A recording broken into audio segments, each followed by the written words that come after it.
Fala galera do Ruralinos Cast, Davi aqui falando. Tayla aqui falando. E hoje a gente tá com um tema importantíssimo. A gente sempre fala isso. A gente sempre fala isso, até porque a gente só traz tema bom, Toda né? Toda vez só pois tema bom, Tayla. Só tema bom. E uma pessoa que a gente tá querendo trazer, ó, há muito tempo. A gente tá tentando. Desde o primeiro período você ouve falar dele, né? Desde o primeiro período. Desde o primeiro período. Ele é o que a gente chama de lenda na faculdade, entendeu? Inclusive eu fiquei sabendo essa semana que até na Globo ele saiu. Já apareceu. Que isso? Agora eu fiquei sabendo. Caramba! Realmente, eu sou sempre muito bom Tá saber. sempre atrasadinho, meu Davi. Acontece. Bom, gente, sem mais delongas, vai lá, Tayla, brilha. Pra vocês, o professor Rodrigo. Boa tarde. Boa tarde, professor. Seja muito bem-vindo ao Ruralinos Cast. Muito obrigado. Em primeiro lugar, queria agradecer pelo convite, né, de estar contribuindo aí, compartilhando aí experiência, conhecimento aí na área de finanças, especificamente na área de mercado financeiro. Isso aí. E o tema de hoje é esse mesmo. A gente vai falar a gente esqueceu de falar o tema, a gente apresentou tá tão empolgado, a pessoa. Nervoso. E a gente tá voltando agora também, né, galera? Exatamente. Mais uma temporada por aí, a gente Exatamente. Gente, o tema de hoje é mercado financeiro. A gente vai tirar várias dúvidas sobre mercado de trabalho, investimento, sobre como é o mundo acadêmico voltado ao mercado financeiro. A gente vai passar por esses pontos. Mas antes de tudo, já se inscreve no canal, você que não é inscrito, dá o like.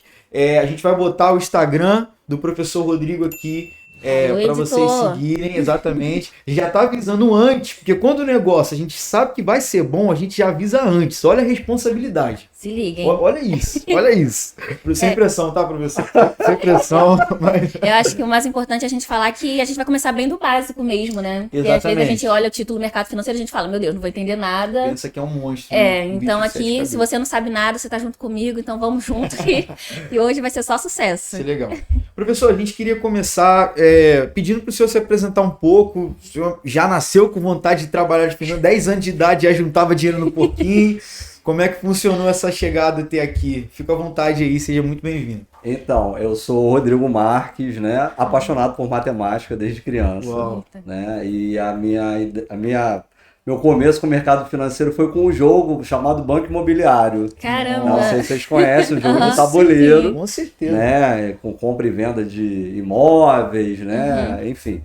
E ali começou a minha parte, inclusive fazia até regras além do jogo, né? Caramba. Então dava, não, se der uma volta e deixar tanto, vai render tanto. Então ali, intuitivamente, que maneiro. já começava. E como eu sou de uma época, né, eu fiz primeiro grau, diferente aí dos ouvintes, né, que são aí, né, fizeram ensino fundamental, eu tive uma disciplina chamada Técnicas Comerciais na 7ª e na 8ª série. Hoje, 8º e 9º anos. Maneiro. Então, a gente aprendia a preencher cheque, o que era uma duplicata. Então, eu com 12, 13 anos já estava mergulhado nesse ambiente.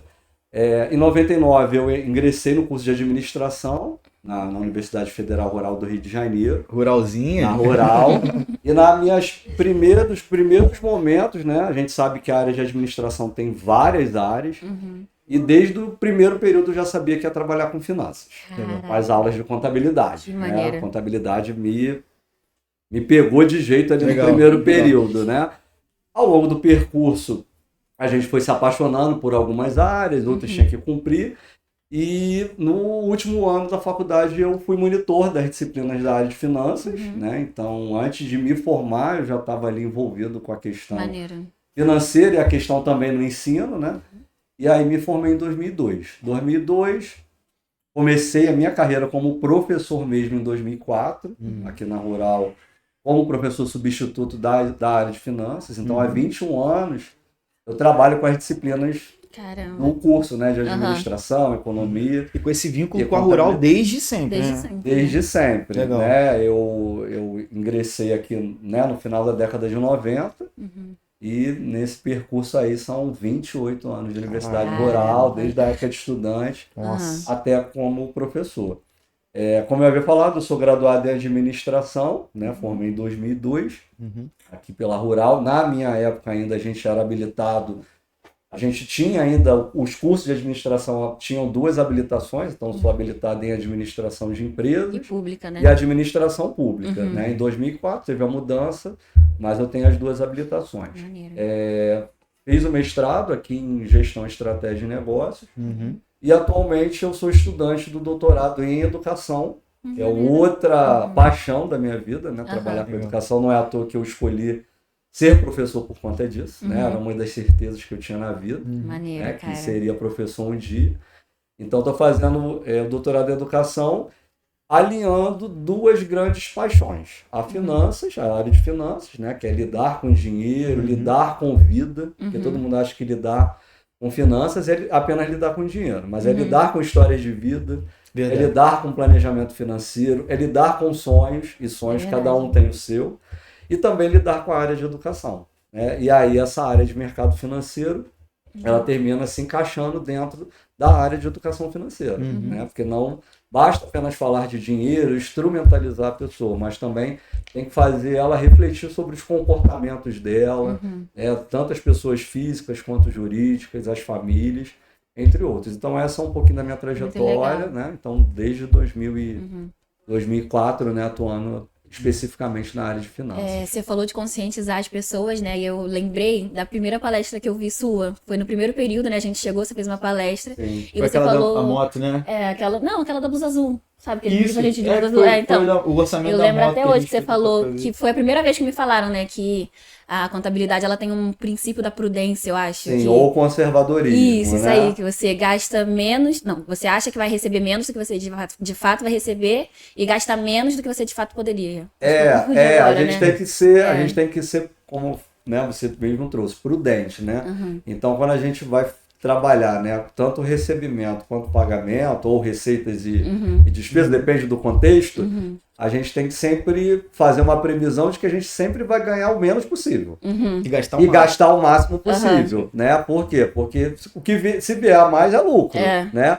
E a previsão de gastos, né, a gente sempre joga para cima porque pode acontecer uma emergência, né? Um imprevisto, aí se você consegue gastar menos, beleza. E aqui a gente fala muito de empresa, mas eu levei muito para minha vida pessoal, né? Sempre que eu vou olhar minhas coisas financeiras e tal, eu sempre lembro do senhor falando isso, eu falando, pô, eu acho que eu vou gastar mais, vou separar um dinheirinho a mais, vou deixar ali e tal. Sempre que ela tá olhando o carrinho da Shopee dela, ela fica com a mas tem que ficar ligado. E você falou uma questão, né?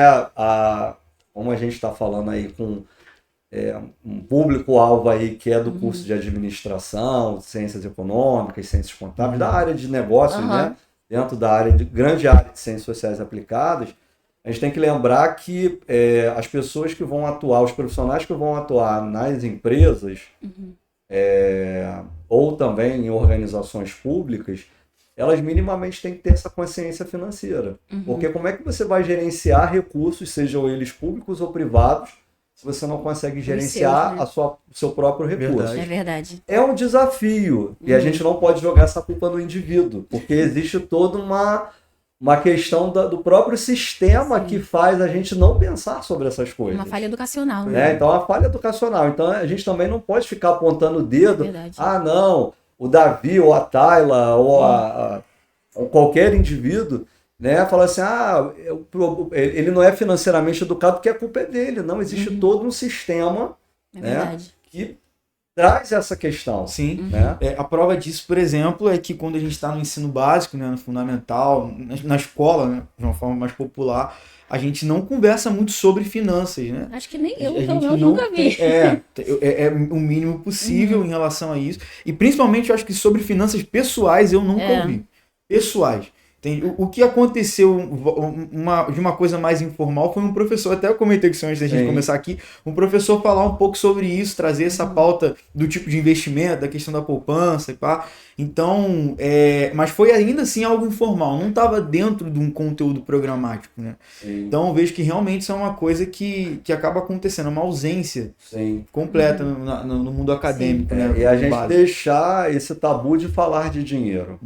A gente tem que falar sobre dinheiro. E falar sobre dinheiro é falar com a criança, é falar com o adolescente, é falar com o adulto, é falar com a pessoa da melhor idade. Né? Porque, né, como você mesmo falou, né, é uma preocupação que a gente deve fazer com a criança desde lá pequena. Por isso que a gente sempre fala sobre a questão da educação financeira. Você não vai ensinar uma criança a investir num tesouro direto lá, que mal aprendeu as operações aritméticas. Mas você vai falar sobre conscientização ambiental, de fechar a torneira, isso é educação financeira. De apagar a luz, para gastar menos energia e isso não comprometer, né, o rendimento lá do adulto, né, dos cuidadores dela, isso é educação financeira. Você falar de reciclagem, isso é educação financeira. Maneiro. Você ensinar uma criança a dar um troco, isso é educação financeira. Faz muito sentido. Né? Então não é apenas você instrumentalizar, falar, não, tem que ensinar matemática financeira, juros simples. A criança ela vai ter um momento, o adolescente ela vai ter um momento que ela vai aprender lá no fundamental, depois ela vai ver no médio. Se ela fizer um curso, né, como de administração, ela vai ter em algum momento matemática financeira. Mas é a gente pensar desde lá de trás como se educar financeiramente falando. Boa. Verdade. E esse tema, ele tem sido tem vindo à tona nesses últimos anos, né? A gente tem falado muito, as pessoas nas redes sociais, assim, tem falado muito, né? Sobre investir, finanças pessoais. Tem sido o tema que tem bombado, né? E dito isso, né? A gente pode entrar no nosso tema, né? No mercado na verdade, eu acho que a gente já entrou no tema. Com certeza. Quase nesse apanhado geral aqui, nessa aula de educação financeira básica. Né? Você que está criando seu filho, já toma essa para você de graça aí. Mas, o que é mercado financeiro? É uma pergunta muito ampla. Então, antes da gente falar do mercado financeiro, a gente tem que voltar no indivíduo, né? Como eu havia falado, vamos lá. Falado com vocês, né? Então a gente tem que pensar no seguinte, existem pessoas, né, os indivíduos, né, pessoas como nós, seres gregários, que vivem em sociedade, que vivem em famílias, né? Então primeira questão que a gente tem que pensar é no indivíduo e a família, que é o primeiro grupo social, né, que ele nasce, ele minimamente vai ter um pai, vai ter uma mãe, vai ter os cuidadores, né, cada um vai ter uma contingência da vida.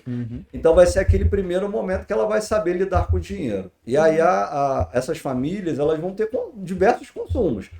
Alimentação, energia elétrica, água, deslocamento, vestuário. Então essas pessoas, elas vão ter um consumo. E essas pessoas, elas também vão viver de um trabalho, que ela vai precisar de renda para custear todos esses gastos. Na outra ponta, nós temos as pessoas jurídicas, que vão ser as pessoas, né, as empresas, que vão ser as que vão fornecer esses elementos de consumo. Né? Ou seja, se alguém precisa comprar algo, né, alimentos, comprar roupa, alguém tem que fornecer.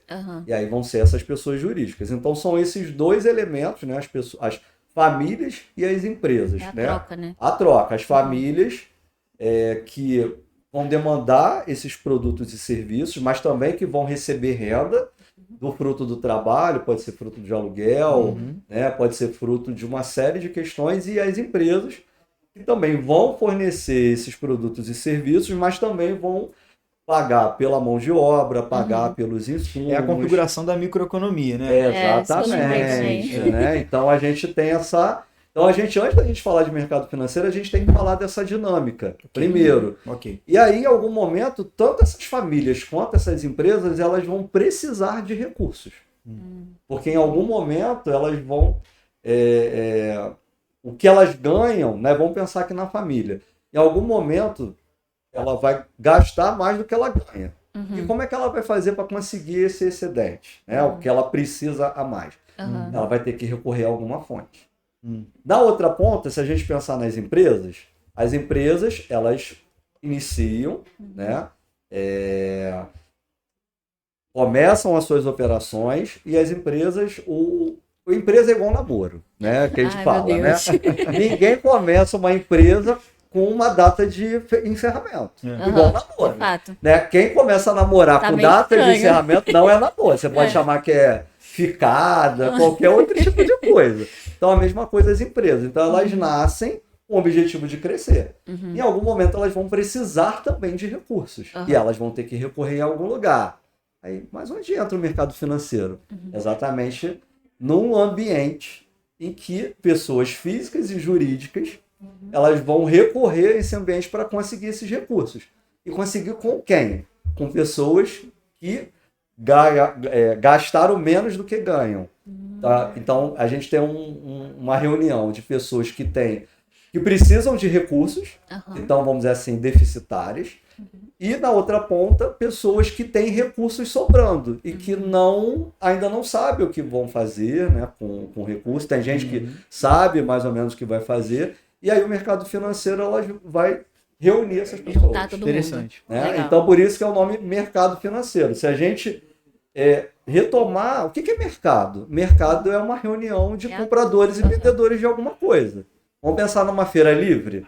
Né? Na feira livre a gente tem lá os feirantes que estão ofertando banana, melancia, ovos, e os consumidores que estão a fim de comprar aqueles elementos. A pergunta foi sobre quais tipos, né? Os tipos de mercado financeiro que nós temos, como que eles funcionam. Pode contar um pouquinho pra gente? Ponto, vamos lá. Então, sobre os tipos de mercado, a gente ouve muito falar dos 4 principais tipos de mercado. Mas vale ressaltar que essa é uma divisão didática. É uma divisão dos livros didáticos. Entendi. Mais pra gente entender, então. Mais para entender e conseguir segmentar. Porque a gente ainda, enquanto indivíduo, a gente quer muito categorizar as coisas. É verdade. Né? Separar. Né? Não é à toa que a gente, num curso de graduação, a gente divide em disciplinas. Né? E o mercado é a mesma coisa. Verdade. Mas na prática mesmo, esse mercado financeiro, ele é dividido em 2 grandes blocos. A gente tem um bloco que é o mercado de capitais, que são as empresas grandes, as companhias, né, que normalmente os principais produtos são as ações, né, e debêntures, né, que são títulos de dívida. Né? Isso, estou falando dessa divisão de prática. E a outra parte que o pessoal chama de mercado financeiro, onde entra câmbio, onde entra tesouro direto, entra o mercado de títulos públicos, né? Então essa é uma divisão que na prática os praticantes, né? Ou seja, quem atua profissionalmente na área, divide. Quando fala mercado financeiro, ela não está falando de mercado de capitais, né? Então uma divisão na prática. Divisão dos livros didáticos. A gente tem 4 tipos de mercado. Oh, Deus. Eles sempre querem complicar a nossa vida. Sempre complicar a vida dos alunos. Pois é. Não, mas é até prático essa divisão acadêmica, porque você consegue delimitar muito bem. Né? Legal. E aí a primeira delimitação, que é um que você não tem como errar, é o mercado de câmbio. O mercado de câmbio ele envolve a troca de moedas estrangeiras, seja o câmbio manual, né? Então, preciso fazer uma viagem para o exterior. Então, você vai trocar moeda estrangeira. Mas existem outras operações que também são do mercado de câmbio, como, por exemplo, dívidas que são negociadas em euro, em dólar ou em outras moedas. E lembrando, né, que o mercado de câmbio ele é o maior mercado dos 4. Sério? Caramba. Porque ele engloba transações em nível Internacional. mundial. Verdade. Internacional. É maior de alcance, não de valor em si. Maior de alcance e de valores. Caramba, E de legal. valores. Maneiro. Né? Depois do mercado de câmbio, então esse a gente não tem como errar. Então, ele é bem, o de Viu, né? câmbio, Se errar na prova já era. se errar, ele é bem separado, né? Inclusive, eu não sou especialista em câmbio, porque o mercado financeiro, vocês vão ver que tem bastante coisa. Muito Né? amplo, Então, tem né? áreas que a gente não tem tanta especialização. Um outro mercado que ele é bem demarcado também é o mercado monetário. O mercado monetário ele tem muito a ver com a questão econômica, porque o mercado monetário, como o próprio nome diz, monetário lembra moeda. Né? Então é uma forma do governo ele fazer a regulação da economia através do mercado monetário. Então a gente tem alguns títulos, por exemplo, do Tesouro Direto, né? São títulos públicos federais, que são títulos, né, que o governo ele emite como forma de captar recursos para custear sua dívida pública. Né? E também, de uma certa forma, controlar a inflação. Né? Porque quando o governo ele emite mais títulos, o que vai acontecer? Os investidores eles vão comprar, se reduz a quantidade de moeda de circulação. Quando o governo ele quer colocar mais moeda, o que ele faz? Ele incentiva, né, que os títulos eles sejam vendidos. Né? Então ele tem esse controle. Então o mercado monetário ele tem a ver com essa questão, e como ele lida com moeda, a gente também tem alguns instrumentos, por exemplo, como o CDB, o Certificado de Depósito Bancário, que é uma forma também de captação dos bancos de conseguir recursos. Né? Então esse é o mercado monetário. O mercado de crédito, como o próprio nome diz, é um mercado que ele permite ofertar crédito para pessoas físicas e jurídicas. Ele é um mercado que ele atua no curto e no médio prazo. Né? Porque o mercado de crédito ele vai trabalhar com um capital que a gente chama de capital de terceiros, que é um capital que não é meu. O que é um capital de terceiros? Ele tem prazo. Primeiro, ele não é meu. Se ele não é meu, em algum momento eu vou ter que devolvê-lo. Então ele não tem prazo. Ele tem uma taxa de juros bem alta. Né? Bem alta. Quer dizer, depende do perfil do devedor. Né? E ele tem algumas condições. Então é um dinheiro que vai, mas ele volta. Né? É o que seria, desculpa interromper, mas é o que a gente às vezes chama de cheque especial, seria isso? Então, o cheque especial é um dos instrumentos do mercado para a pessoa física. O crédito rotativo, o cheque especial, o cartão de crédito. Que Jura? Ou cartão de crédito, cartão de débito, que nós chamamos de dinheiro de plástico. Né? Não é jargão né, do senso comum. A gente chama, tem um livro do Eduardo Fortuna. Mentira. Que ele chama de dinheiro de plástico. É um termo científico. É um termo científico. Ele chama de cartões não, de... essa me pegou muito. Né? Cartões de débito e de crédito. E uma questão né, do cartão de crédito é que muitos consideram como vilão, mas o cartão de crédito ele é uma possibilidade de controle financeiro, porque principalmente quando você concentra tudo ali na utilização ali dos teus gastos no cartão de crédito. Hoje a gente tem algumas plataformas de cartão de crédito que já mostra ali, quando tem o total da fatura, tantos por cento você gastou com vestuário, tantos por cento você gastou com combustível. Né? Então ele é um instrumento. Agora, a grande questão é a utilização desse cartão de crédito. Que aí o pessoal, né, extrapola, tem a ver com as compras por impulso. Hoje em dia teve até um comercial, um anúncio de um banco, né? Um banco até famoso, ele trabalhava com essa questão do crédito, mas como, além de permitir o Pix do crédito, que foi o novo lançamento deles, eles permitiam também você ter uma alíquota de quanto você poderia gastar em determinada atividade com o cartão de crédito. Então, por exemplo, você pode programar que eu quero para compras internacionais tantos por cento do cartão de crédito.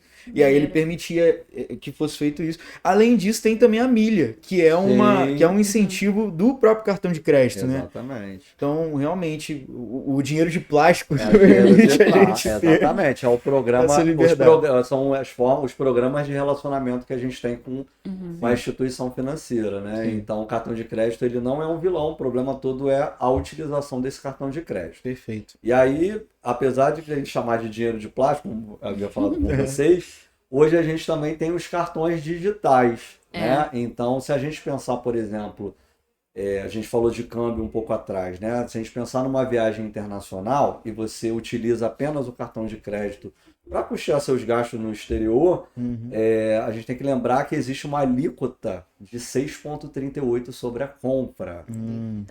Então, e mais a questão também, eu viajei... A alíquota que o senhor fala, só para explicar pro pessoal. Do IOF. Do imposto. Do IOF. Então, 6,38. Então, você... vou fazer uma viagem, por exemplo, para Buenos Aires, que é na Argentina, aqui do ladinho aqui nosso. E aí, que tem a ver com o mercado de câmbio, né?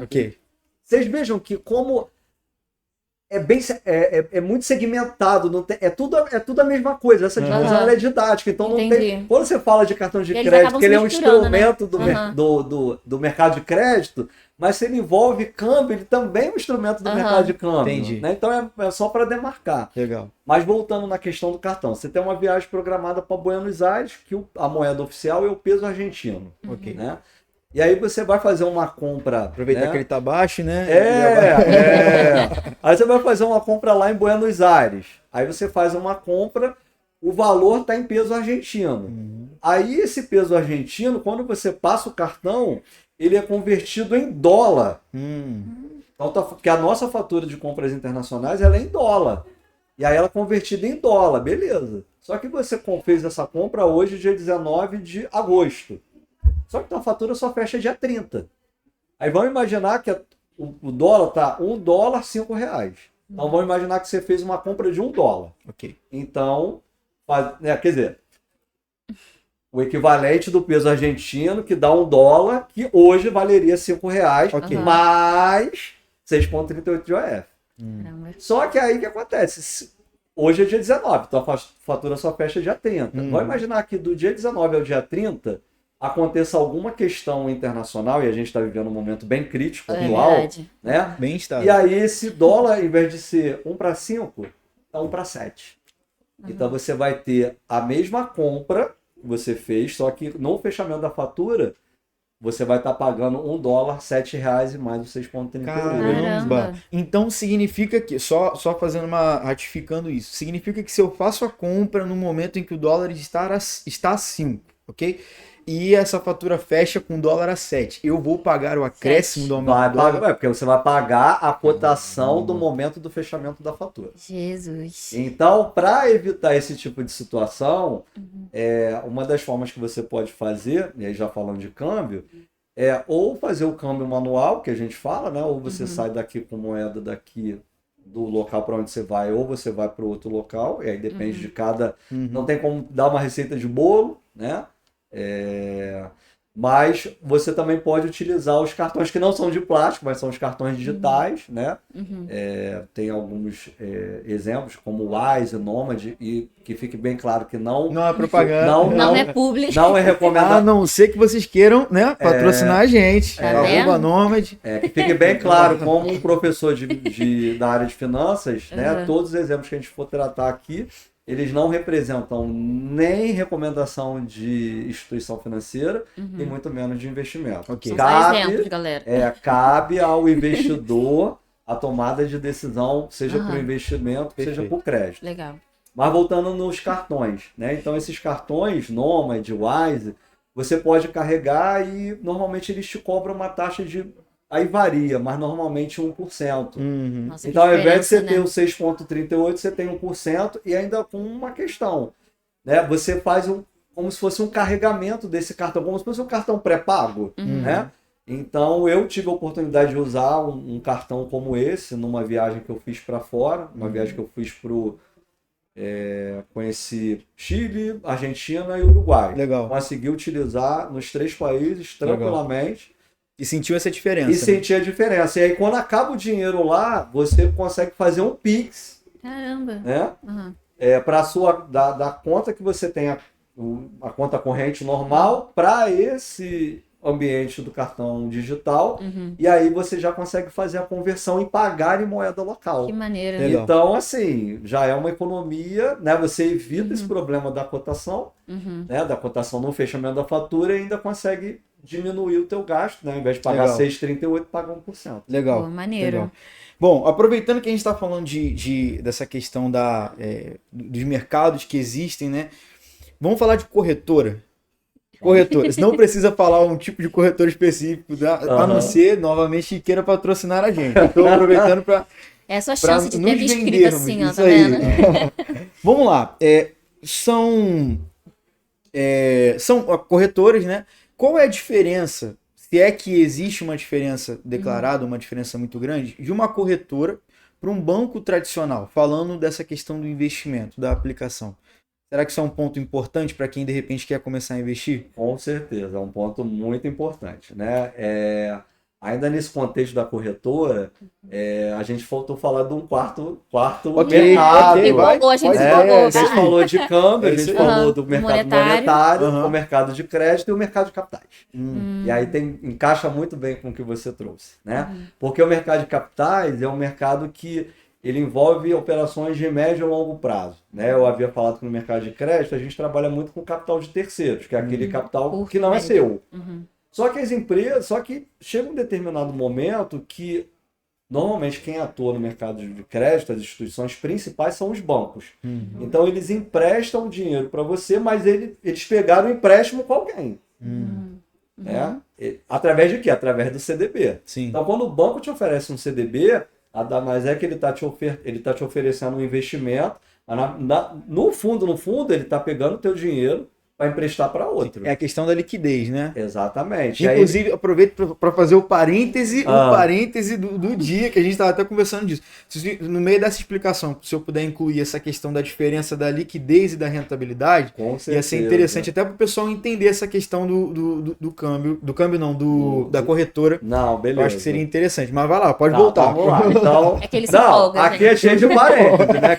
Quem foi ou é meu aluno sabe que eu vou falar de um assunto assunto é parênteses, dentro do parênteses, dentro do Legal, parênteses. legal. Não, mas isso é maneiro. É porque gostoso, a né? gente, de foi ouvir. o que o senhor falou pra gente alguns segundos atrás. Essa questão do mercado, ele engloba uma coisa na outra. Sim. É aquela salada de fruta que você vai misturando tudo. É. E você vê que um assunto você precisa entender um pouquinho de uma Sim. coisa para conseguir pegar aquela outra. Exatamente. Mas vamos lá. Então, aí dentro desse mercado de capitais, a gente tem as empresas que precisam de recursos, só que chega um determinado momento que as empresas elas precisam de um volume muito grande de recursos para dar conta, abrir o capital e tal. Então, assim, vai chegar um momento que o banco vai falar assim, olha, eu preciso de 1 milhão. Aí o banco fala, cara, não tem como te emprestar.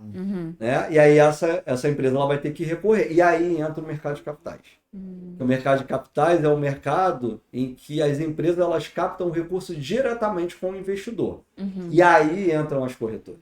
E aí entram os bancos de investimento. Porque os bancos que a gente estava falando até outrora eram os bancos comerciais, que é o banco onde a gente tem os depósitos à vista, o depósito a prazo, que é o CDB, onde a gente tem os dinheiros de plástico e tal. E aí entram as corretoras e os bancos de investimento. Né? Por quê? Porque para conseguir esse recurso direto para o investidor, a empresa precisa fazer o que a gente chama de abertura de capital. Que a gente, no mercado comumente, né, chama de IPO. Initial Public Offering, ou seja, oferta pública inicial. Ela faz uma oferta pública inicial das ações, e aí para os investidores, e aí quem faz essa oferta pública? É um banco de investimento, que pode ser contratado, ou uma corretora. Né? Então, o mercado de capitais, exatamente, ele entra nessa intermediária. Ele não, no mercado de capitais não existe um intermediário como o banco. No mercado de crédito existe o banco é um intermediário. Ele pega o dinheiro com alguém te oferecendo um CDB e do outro lado ele empresta para alguém. Então ele fica ali como intermediário, ele ganha nessa diferença de quanto ele cobra para quem ele está emprestando e quanto cobra para quem ele está ofertando o CDB. Isso a gente chama de spread bancário, essa diferença entre a captação e a destinação dos recursos. Então existe o banco, então ele fica ali como um amortecedor. Né? Então, e aí o que acontece? E aí isso explica muito das taxas, às vezes, que algumas instituições financeiras cobram. Por quê? Porque o banco ele vai sofrer aquele impacto. Porque vão imaginar, eu pego um CDB, eu faço um CDB, imagina eu banco, eu faço um CDB para uma pessoa X. E aí eu ofereço para ela uma taxa de 1% ao mês, num CDB. E aí eu pego, sei lá, R$100 para essa pessoa. Então daqui a um mês eu vou ter que dar R$1 para ela de juros.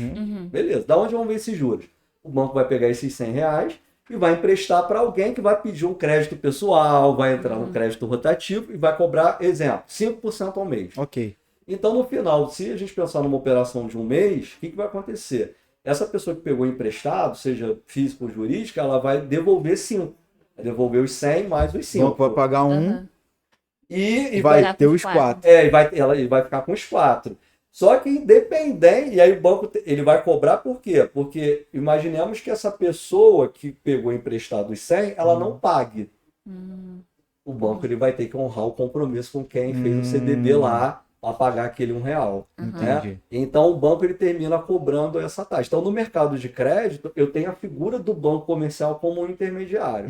Diferente do mercado de capitais. No mercado de capitais você tem a empresa, e aí eu vou dar o exemplo aqui de uma empresa que é próxima aqui da gente, né? Que é uma empresa aberta, que é a Ambev, né? Tá aqui a alguns quilômetros daqui, as margens da antiga estrada da Rio São Paulo, BR-465. Isso aí. Né? E a Ambev, quando ela abre o capital, ela faz uma oferta de mais ações, ela vai direto no mercado, ou seja, ela vai emitir ações e aí a Tayla, o Davi ou qualquer outra pessoa vai poder comprar as ações, né? Imaginemos que a Ambev precisa, sei lá, de R$1 milhão, como exemplo, ela divide esse R$1 milhão em 1 milhão, divide em frações de 1 milhão e cada ação a R$1.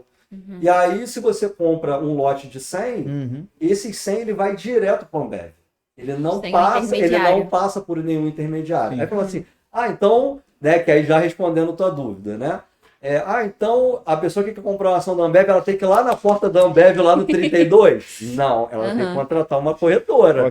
Aí entra as corretoras. É aí que vai entrar a corretora, porque aí a pessoa ela vai ter que fazer um cadastro numa corretora, para fazer, né? E aí ela precisa de fazer o perfil do investidor dela, porque os produtos, nós somos pessoas complexas, com comportamentos diferentes. Sim. Então, assim, eu não posso falar para uma pessoa que é extremamente conservadora investir em ações. Sim.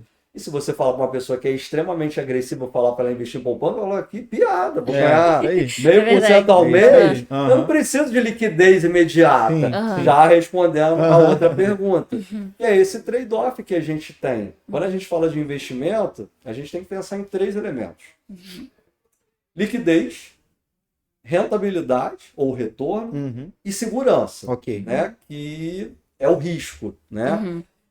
Tem como ter os 3 no mesmo produto? Não. Bem que a gente queria, né? Não tem. Ainda não existe um produto. Não é à toa que a gente conhece, por exemplo, que os bancos mais seguros, como, por exemplo, a questão lá do Federal Reserve, né? Tem as menores taxas. Porque tem mais chance dele devolver o dinheiro do que, por exemplo, um banco numa economia que tem um pouco mais volatilidade. Sim. Né? Então, realmente, eu lembro que a gente teve isso em aulas passadas, né? Sim. Esse equilíbrio da rentabilidade com a segurança. Você não pode ser tão seguro, geralmente você vai ter menor rentabilidade.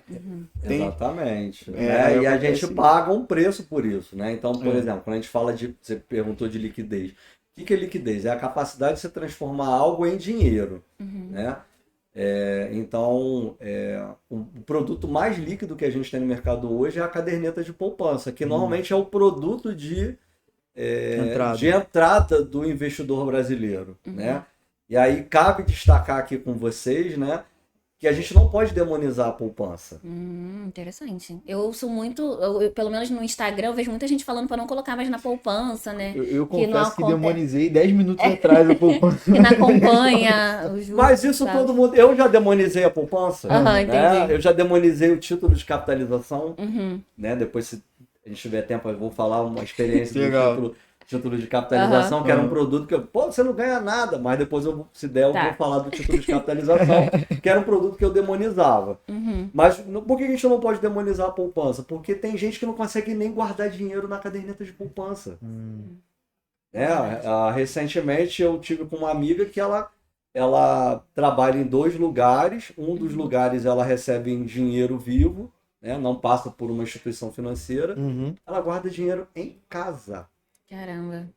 Ela guarda dinheiro em casa. Então, esse dinheiro ele não circula na economia. Parado, né? E apesar de a gente estar falando aqui com um público bem mais jovem, né, existe um livro do Jorge Amado, Tieta do Agreste, né, que virou novela. Ela foi televisionada pela TV Globo em 1989. Uma das novelas que eu assisti, né, que eu entendi as coisas. E tinha um personagem que era do pai da Tieta, que ele era uma pessoa muito sovina. E vamos pensar em 1989, a gente estava vindo do final ali do governo ali do Sarney, com as trocas de moeda. Então o que esse homem fazia? Ele recebia, ele guardava dinheiro e botava debaixo do colchão. Debaixo do colchão. Acho que o senhor vai dar essa história aí. E aí o que aconteceu com a história do colchão? Quando ele faleceu, aí foram abrir o colchão. Quando rasgaram o colchão e viram aquele monte de nota, aquele monte de cédula não valia mais nada. Porque foi um período que mudou de cruzeiro para cruzado novo, tal. Então, graças a Deus, hoje a gente, desde 94, a gente tem um real, né? Então, real fez ano passado, né? 30 anos, né? Gente, parece tão pouco, né? Quando a gente estuda na escola, assim, parece que foi há muito tempo atrás e tal. E é curioso, né? Você falou disso, né? É curioso que quando eu falo do momento da hiperinflação no final da década de 80, parece que é obra de... Para vocês que são mais jovens, né? Estão na casa dos 20, é obra de ficção. Mas eu acompanhei isso quando criança. 3 preços no dia, eu tô com 46 anos. Então, em 86... eu estava com 7 anos. Você entrava no supermercado com um preço, à tarde era outro preço. Caramba. Era remarcado. E era com aquela etiqueta, minha mãe me falou. etiqueta manual. Doideira. Outra questão também, ainda fruto dessa questão, provavelmente avós, bisavós de vocês tinham freezer em casa. Tinha geladeira e tinha um freezer. O que era o freezer? Estoque. Estoque de carne, estoque de produtos de geladeira. Algumas semanas depois o preço já está muito além. Exatamente. E aí, voltando à questão da caderneta de poupança, ela é o produto mais líquido. Né? Por quê? Porque Se eu tiver um dinheiro na poupança e eu precisar de recurso agora, eu vou ali no 49, vou lá e saco. Então essa é a liquidez. E aí, por você ter essa liquidez imediata, você tem pouca rentabilidade. Né? E é um produto que tem o risco, que também tem uma falácia no mercado. Porque a poupança é o que tem, não tem risco. Qualquer atividade pessoal, ela tem risco, inclusive dentro dos investimentos. A gente tem falado de mercado financeiro, né, e tal, mas qual é a ligação entre ele e a economia, tipo macroeconomia, microeconomia, que a gente fala muito do financeiro também, né? Sim. Como que a gente relaciona esses dois mundos, né? Explicando de uma forma mais didática, assim, o pessoal conseguir relacionar. Inclusive, foi até interessante essa questão da pergunta, porque eu lembro que eu tive aula de macroeconomia, e aí eu passei na matéria, tudo direitinho, entendi o conteúdo e tal, só que eu comecei a ver jornal um tempo depois, que falava especificamente sobre essa questão do cenário da economia mundial. Ele começava a falar um pouco, utilizando inclusive termos de macroeconomia. Aí eu lembro que eu cheguei o professor que deu e falou: professor, tudo que o senhor ensinou é verdade mesmo, né? Dá pra ver na realidade. Não é obra de ficção. E isso foi tanta disparidade para mim, porque eu não sei se era por conta dos termos ou da questão na matéria, não era algo presente no meu mundo. Sim. Entende? Então, quando eu comecei a ver a macroeconomia sendo mostrada como algo real, como algo que você pode enxergar no mundo que a gente vive, na questão da troca comercial, dos problemas, questões de países, assim, enfim, isso foi tornando muito mais claro a questão da matéria. Eu entendi, inclusive, a conexão dos termos de uma forma um pouco mais prática, entende? Eu acho que foi isso que essa pergunta... Como que a economia, ela interfere, né, no mercado financeiro ou nas finanças do investidor, nossas, né? Como é que interfere isso? Sim, então, um ponto importante, né? Como eu havia falado, sou professor da área de finanças, da disciplina mercado financeiro, e na disciplina a gente tem um tópico lá que a gente fala de políticas econômicas. Porque não tem como a gente falar o que a gente falou lá no início, né, das famílias e dos indivíduos, né, que precisam de recursos, e as empresas,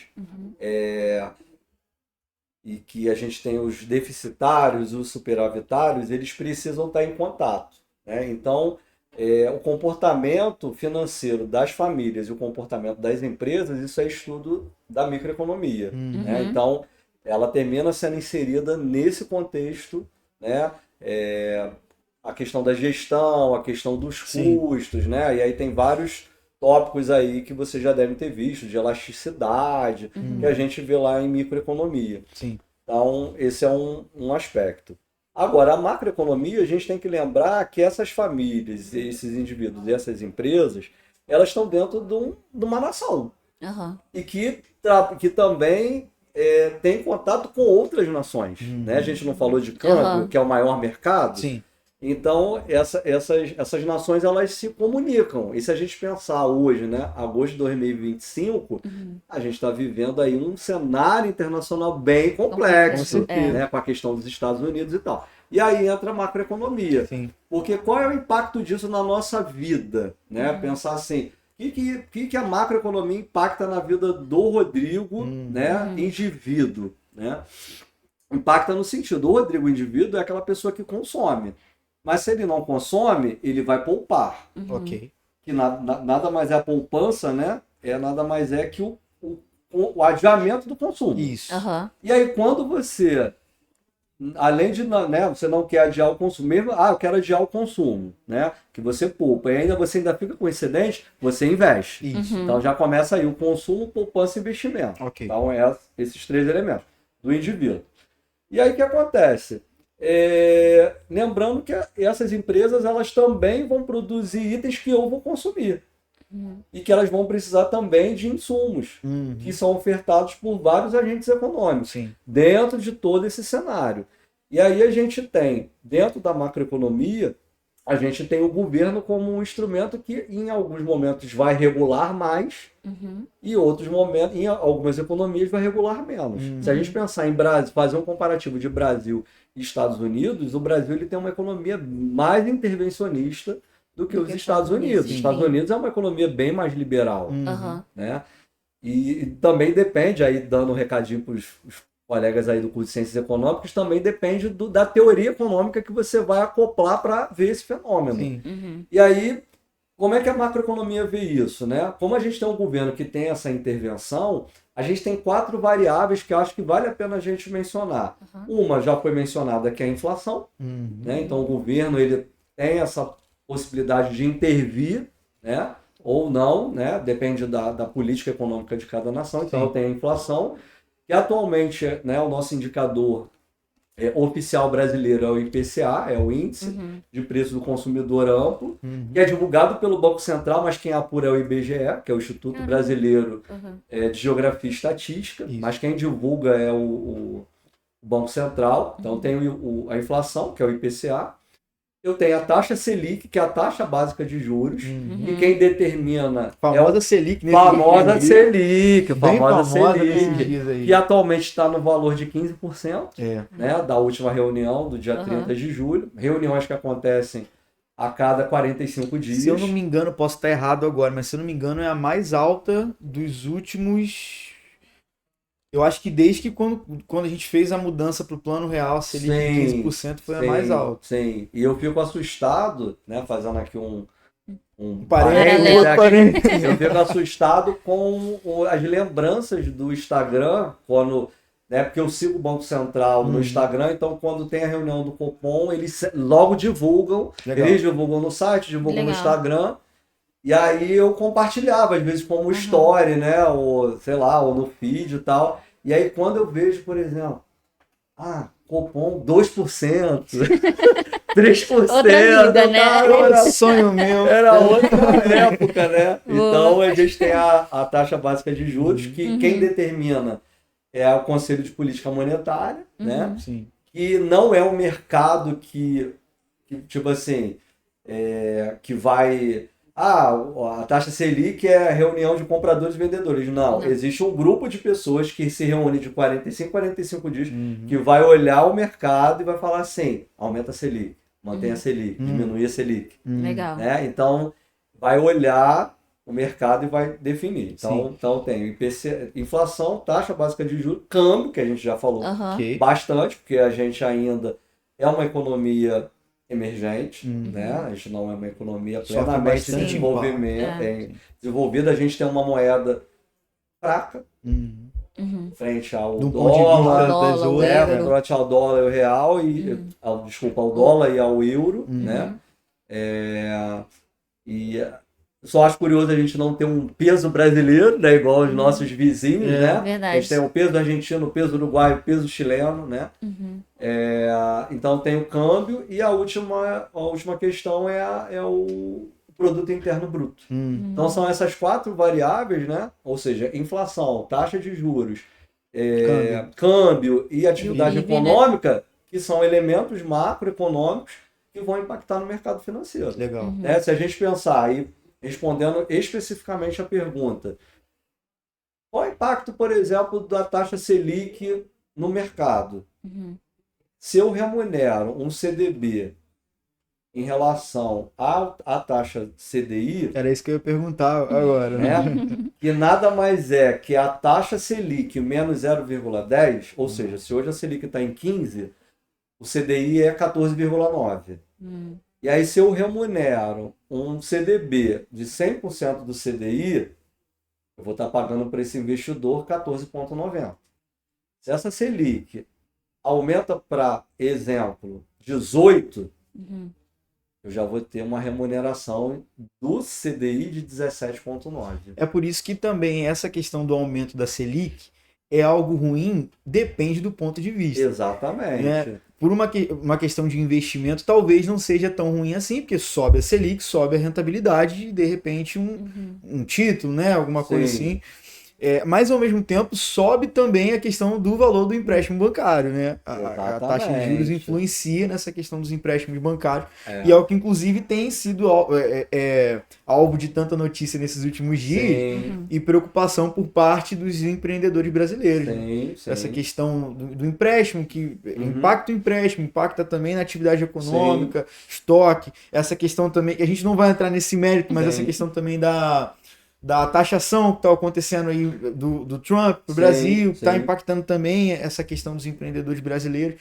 Então, tudo isso é um fator que, do ponto de vista do investimento, e quando se fala em investimento aplicado a abrir um comércio, ao empreendedorismo, vamos botar assim, do ponto de vista do empreendedorismo, não é algo tão favorável, né? Não. Mas do investidor, comprador de títulos, esse tipo de coisa e do título de renda fixa. Isso, de renda fixa. Isso renda fixa, porque se você pensar, alguém que tenha comprado um CDB, como você falou, para essa pessoa é ótimo se houver um aumento da Selic. Né? Ok. Mas, por exemplo, como você me falou, para a pessoa física, né? Ela vai pegar dinheiro emprestado, a remuneração da Selic vai impactar no custo do empréstimo. Seja para a pessoa física, seja para a pessoa jurídica. Porque, como eu havia falado, em alguns momentos as pessoas jurídicas, as empresas, os microempreendedores ou as companhias, que são empresas abertas, elas vão precisar de recursos. E aí ela vai recorrer ao mercado de crédito.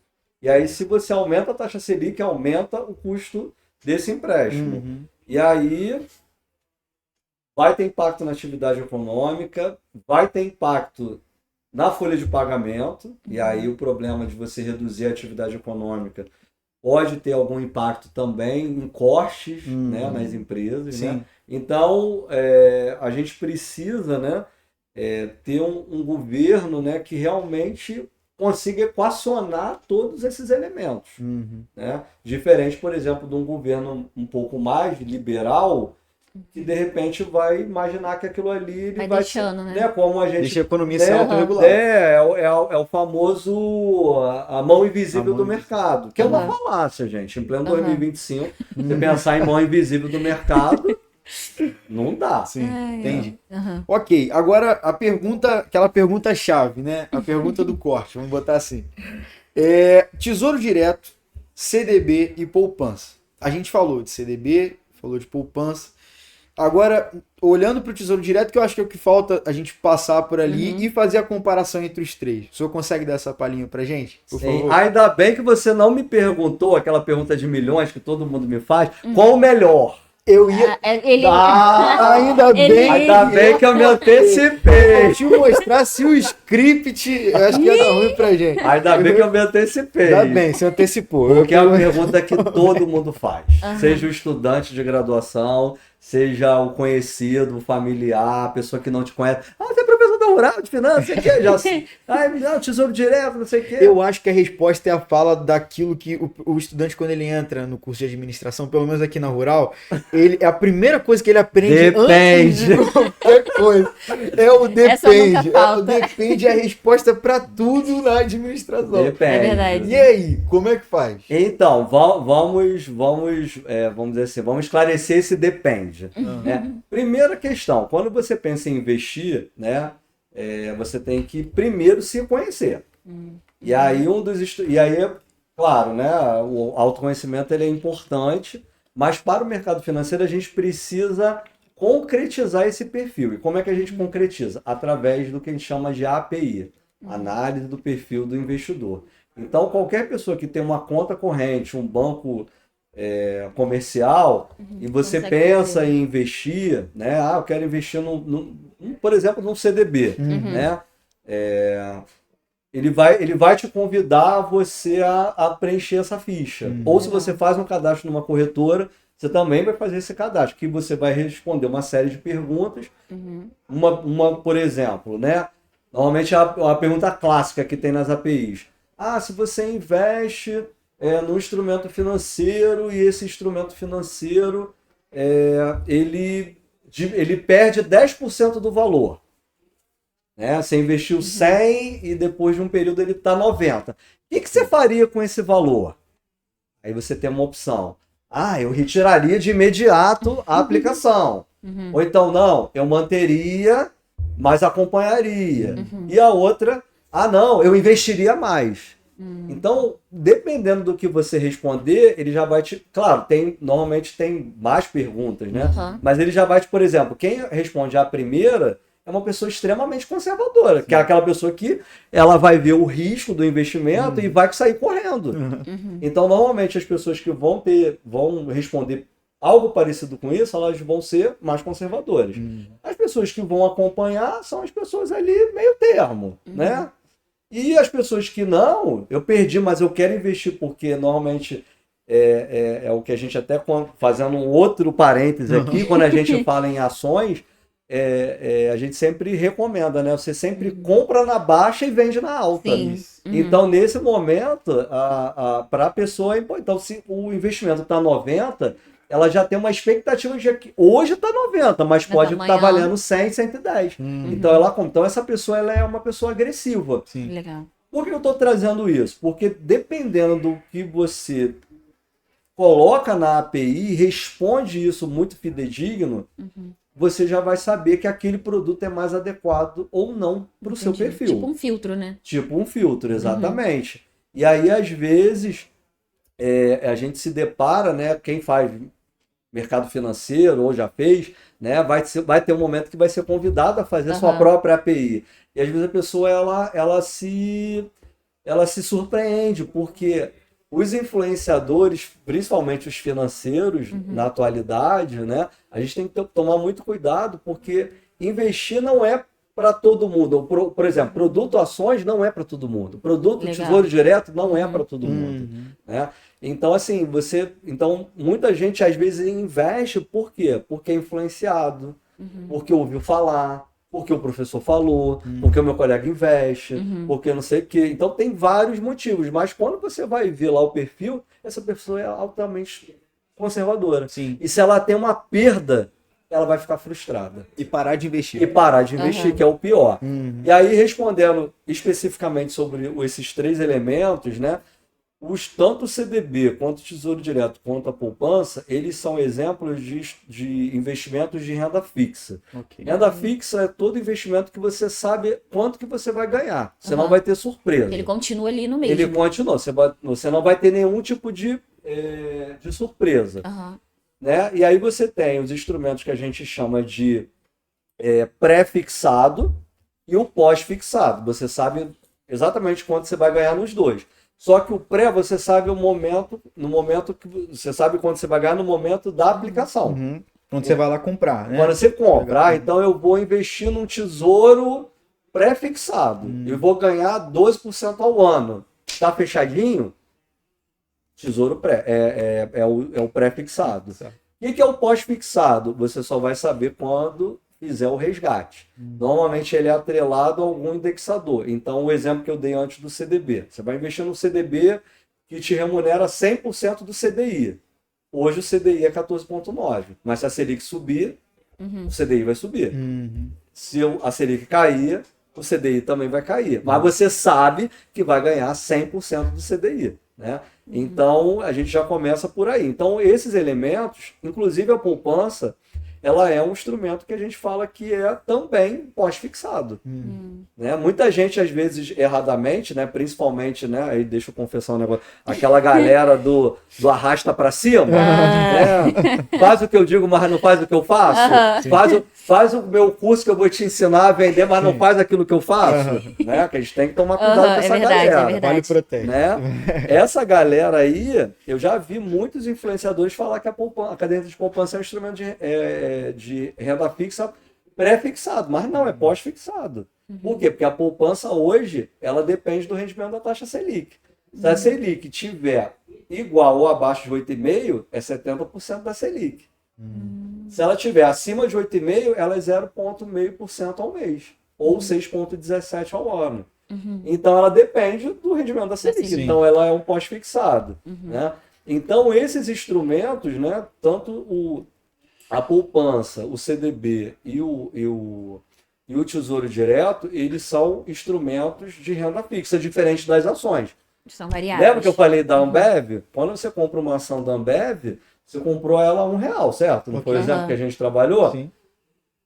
A Ambev, você pode acordar amanhã, essa mesma ação que tu comprou hoje a R$1, ela pode estar valendo R$1,20, mas ela pode estar valendo 80 centavos. Depende daquilo que a Ambev vai entregar. Depende do que a Ambev vai entregar, e ainda tem a questão do dividendo, que ela pode pagar ou não nesse percurso. Né? E aí a gente chama isso de renda variável, porque você só tem uma previsão de quanto você vai ganhar. Você não sabe exatamente quanto você vai ganhar. Entendi. Falando dos 3 instrumentos, né, tem algumas diferenças principais. A primeira, poupança e CDB, certificados de depósito bancário, são produtos bancários. Como produtos bancários, assim como a LCI, LCA, que é a letra de crédito imobiliário, letra de crédito do agronegócio, eles são garantidos pelo FGC, Fundo Garantidor de Crédito. Até Então, 300 mil, né? 250 mil 250. por CPF por instituição. Então, se você tem até 250 mil lá no banco, na caderneta de poupança ou no CDB, você é coberto Pelo fundo. por esse fundo. Aham. O Tesouro Direto, não. O Tesouro Direto ele não é um produto bancário. É do governo, né? Ele é do governo, né? Ele é um título de emissão pública, né? E aí ele não é garantido. Mas, como eu havia falado para vocês, é muito difícil, né? Hoje o governo dá um calote na gente. E o pessoal, eu já ouvi isso, por exemplo, como uma forma de tentar trazer essa segurança para o Tesouro Direto. E o governo ele é o único órgão que pode imprimir papel moeda. Né? Então significa que, apesar disso não ser tão bom no ponto de conter a inflação, mas tecnicamente você não volta com o bolso vazio para casa. Não, né? não volta. Ele pode imprimir, pode pagar. Exatamente. E ainda tem a natureza do próprio título. O CDB, a diferença do CDB para o Tesouro Direto, os títulos públicos federais, que o CDB ele é um título privado, né? Que os bancos emitem, né? E o Tesouro Direto ele é um título público. E ainda dentro do Tesouro Direto, se vocês me permitem, a gente tem várias classes de investimento no Tesouro Direto. Então, no Tesouro Direto, se eu tenho uma pessoa que ela quer saber quanto que ela vai ganhar no momento da aplicação, ou seja, um pré-fixado, ela vai escolher um tesouro pré-fixado. Legal. Se ela quiser acompanhar o movimento da inflação, não perder poder de compra, ela vai fazer um tesouro IPCA.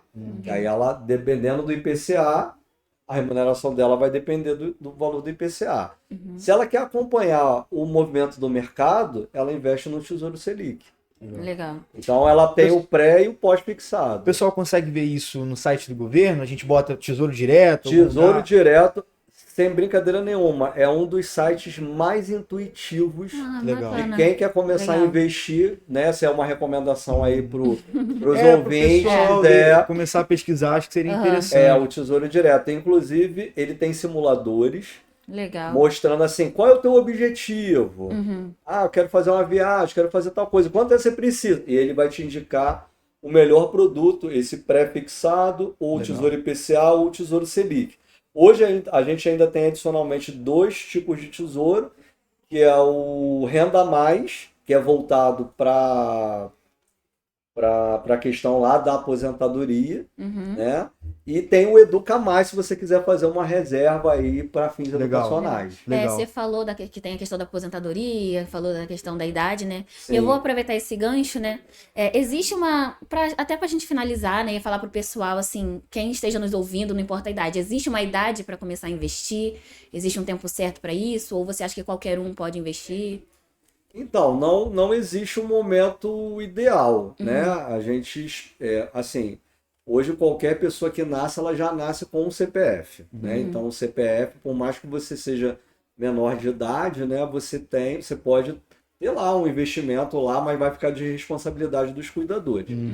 A gente sempre recomenda que a pessoa, minimamente, ela seja um adulto, né? Então, você pode ter até um investimento feito pelos seus cuidadores em seu nome, mas o importante, acho que cabe lembrar, né? Que quando a gente fala de investimento, a gente fala de dinheiro, a gente fala de consumo, a gente fala de poupança, a gente quer criar uma autonomia para esse indivíduo. É verdade. Então, o ideal, né, é que essa pessoa ela comece a investir quando ela entenda minimamente os riscos que a gente falou aqui nesse momento, né? Que ela conheça o seu perfil, que ela conheça minimamente o seu perfil. É muito diferente, por exemplo, de um adolescente. Um adolescente é uma pessoa que está com os nervos, os hormônios, então uma hora está muito feliz, uma hora está triste, uma hora quer casar, uma hora quer... Quero 1 milhão antes dos 20, 1 milhão agora a moda. Uma hora quer fazer administração, outra hora quer fazer veterinário, outra hora quer fazer direito.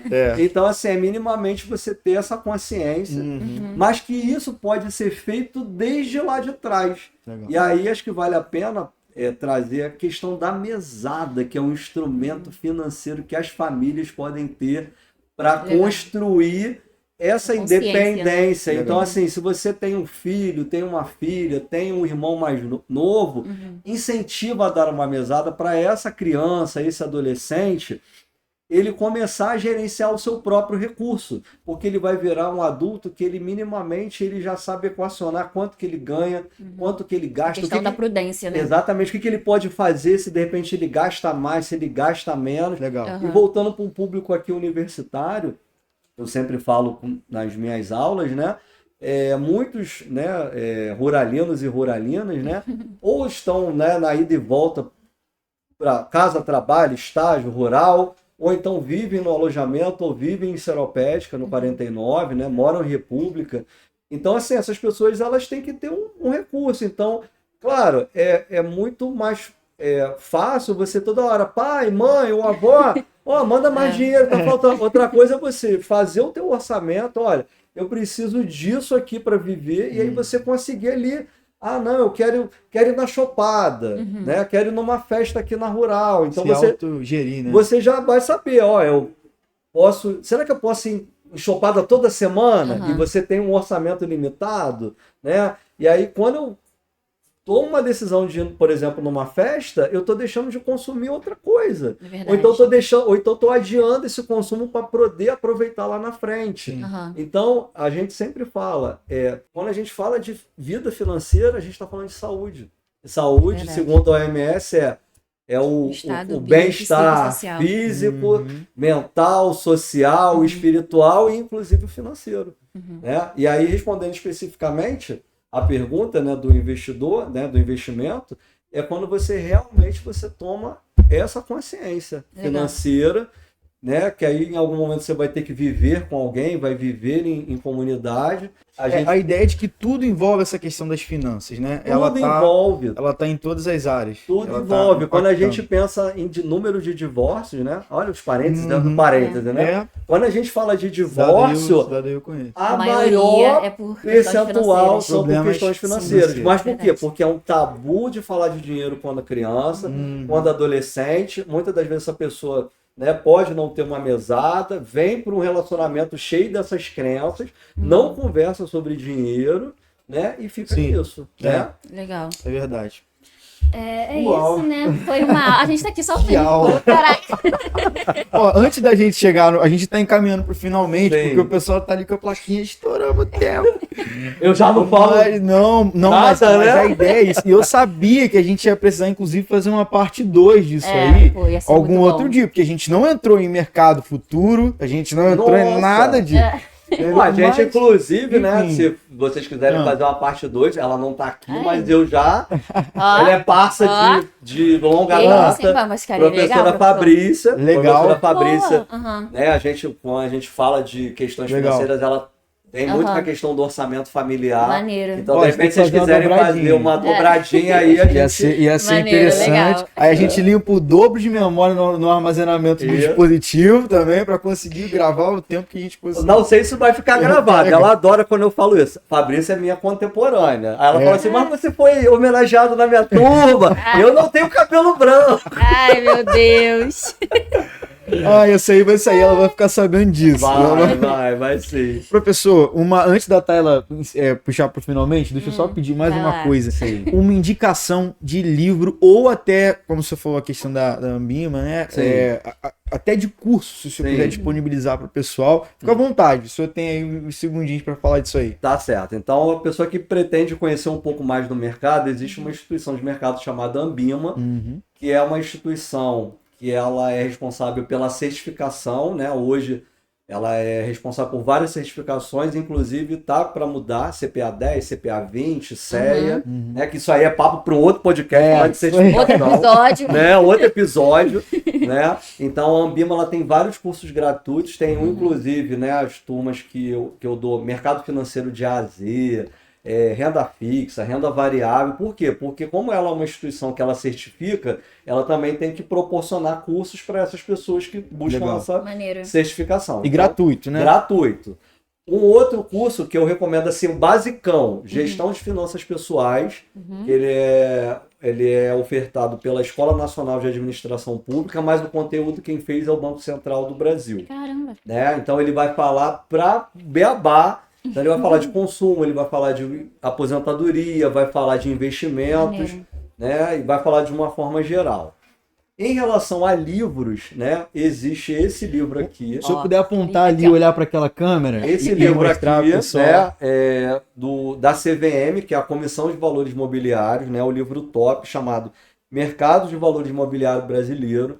O foco dele é mais o mercado de capitais, né? Então ele vai falar de como é que funciona o mercado, mas ele vai falar das profissões, né? Analista, como eu falei, é um episódio aí, outro episódio. Analista de investimento, agente autônomo de investimento, assessor de investimento, né? Gestor de carteira. Então ele vai falar de uma série de questões, derivativo, todos esses aspectos que vocês falaram que a gente deixou de, né? não teve tempo para falar.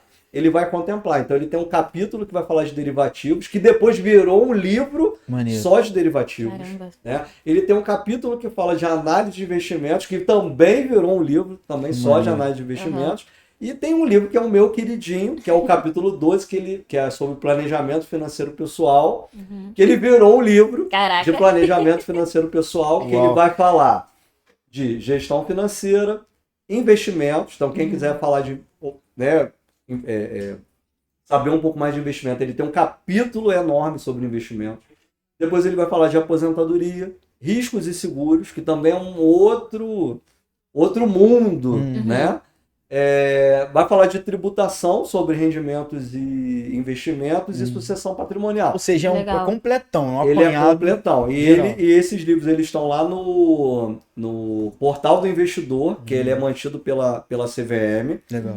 Tá, gratuitamente, né? Eu tive a oportunidade de participar do lançamento do livro, da primeira edição. Que isso? Ele já está na 5ª edição, né? Ele tem uma edição, inclusive, quem está fazendo mercado financeiro vai pegar a versão 2024. Legal. E o de planejamento financeiro, a versão 2025. Então, são elementos gratuitos. Mas se você quiser não ler algo muito denso, né, com muita coisa, a CVM ela tem um portal chamado Penso Logo Invisto, que ela trabalha com trechos, né, com artigos pequenos sobre... por exemplo, o último deles, que quem está fazendo mercado financeiro vai ser convidado a ler esse artigo, como é que suas decisões financeiras elas são impactadas. Você está vendo recompensa imediata ou benefício futuro?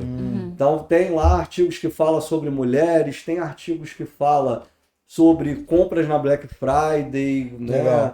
Então, assim, são artigos que... finanças nas diversas momentos da vida, porque eu falar de finanças pessoais para vocês que estão com 20 anos é uma coisa.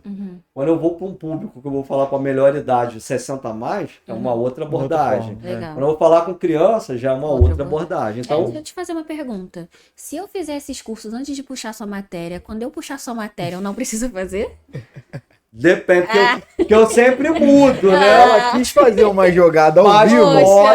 Mas pode, eu fazer. Quem tava ali percebeu o que ela tentou fazer agora. Ela tentou fazer uma jogada ao vivo pra manobrar com o senhor aqui, aproveitando as câmeras. Não, gente, olha só. Não, mas isso aí não tem o menor problema. Porque o que interessa pra mim, como professor, como uma pessoa que está preocupada com a formação profissional e pessoal de vocês, é que esse conhecimento faça diferença na sua vida. Legal. Então, se em algum momento você quiser fazer esse curso antes, né, e cumprir, né, eu vou dar um exemplo, ontem mesmo, né, quem é da turma de mercado financeiro vai fazer o curso de mercado financeiro de A a Z, né, a gente teve 2 aqui que fizeram, né, quando fizeram mercado financeiro, e aí eu tive um estudante que ontem me procurou, Rodrigo, eu estou para tirar CPA 20, e eu tenho uma carga lá de cursos lá, será que eu posso substituir um outro curso que eu tenho que fazer, eu estou com tempo curto, do que esse de mercado financeiro de A a Z, que é um curso basicão para quem está aprendendo mercado financeiro? Eu falei, cara, é ter o desenvolvimento pessoal. Legal. Então, se em algum momento, né,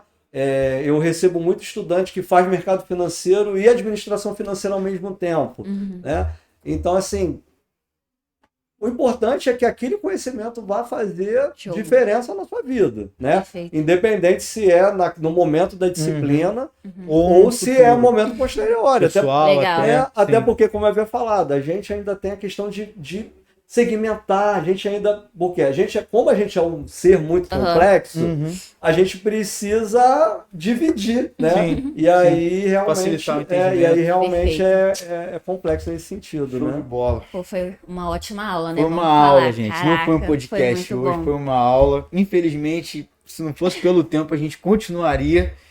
Entendeu? Quem sabe uma parte 2 com ele, com a Fabrícia. Gente, comentem parte 2 se vocês chegarem até Isso aqui. aí. Que querem ver parte 2. Tá, faça as honras, tá Professor, contigo. muito obrigada pela sua participação. Como a gente falou, a gente estava esperando muito por esse episódio. Então, obrigada por ter aceitado vir. Obrigada por essa aula, né? O senhor tem muito conhecimento, assim, transbordando. E é muito gostoso de ouvir o senhor falar. Então, muito obrigada pela sua participação. Se vocês gostaram, comentem aí também, né? Pra gente ter uma noção como é que o pessoal tá achando. E é isso, né? Muito obrigada ao É Davi. isso aí. Muito obrigado, Tayla. Não esqueçam de curtir o vídeo de novo.